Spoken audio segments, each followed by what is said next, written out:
اکابرین 27ویں آئینی ترمیم ملک کے موجودہ صورتحال اس کے اوپر بڑی تفصیل سے آپ کے سامنے اپنے نکات ان کے اوپر اپنی تشویش اس سب کا اظہار کر چکے ہیں. میں نہایت مختصراً ایک اور پہلو کی جانب توجہ دلانا چاہوں گا آپ حضرات کے لیے, آپ کے توسط سے پاکستان کے عوام کے لیے, اور جن کو میں مخاطب ہونا چاہتا ہوں ان پرٹیکولر. جو ستون 27ویں آئینی ترمیم کے ذریعے منہدم کیا جا رہا ہے پاکستان کی عدلیہ کا, اس میں بیٹھے جج صاحبان سے بھی مخاطب ہونا چاہتا ہوں کہ پاکستان کی سیاسی جماعتیں, اپوزیشن کے اکابرین, پاکستان کے عوام اس 27ویں آئینی ترمیم پر اپنی تشویش کا اظہار کر رہے ہیں. سیاسی جماعتیں ایوان کے اندر حکومت کے ساتھ نبرد آزما ہے. ہم یہ سمجھتے ہیں کہ آزاد عدلیہ صرف سیاسی جماعتوں کا نہیں, اس ملک کی اشرافیہ کا نہیں, اس ملک کی عوام کا حق ہے. اور ایسے سنگین اور کروشل مومنٹ پر ہم آپ سے یہ توقع کرتے ہیں کہ آپ کے اپنے انسٹیٹیوشن کے اندر سے آوازیں اٹھیں گی. 27ویں آئینی ترمیم کے حوالے سے جو آپ کا انسٹیٹیوشن تباہ ہونے جا رہا ہے, جہاں پر ہماری ذمہ داری ہے اس کو پروٹیکٹ کرنے کی, اس کے بارے میں بات کرنے کی. انپریسیڈنٹڈ ٹائم سے ہم گزر رہے ہیں. یہ آپ کی بھی ذمہ داری بنتی ہے کہ آپ بھی اپنے خیالات اس کے اوپر اپنے موقف سے قوم کو آگاہ کریں. کل جسٹس منصور علی شاہ صاحب کا خط سامنے آیا, آج صبح جسٹس اطہر منیلا صاحب کا خط سامنے آیا,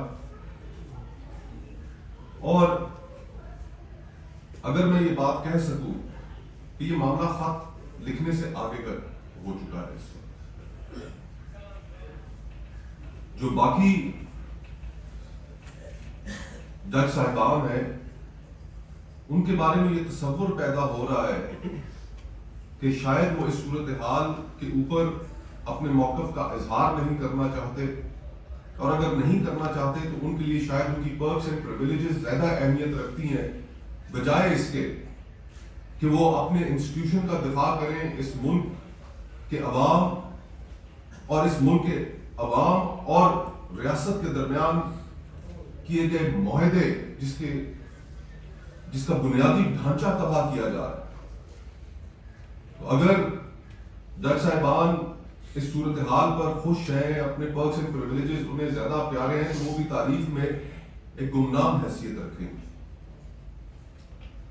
صرف وہی لوگ یاد رکھے جائیں گے کہ جو اس صورتحال کے اوپر اپنا دلیری کے ساتھ, جرت کے ساتھ اپنا موقف دیں گے. تو میری تو یہی استدعا ہوگی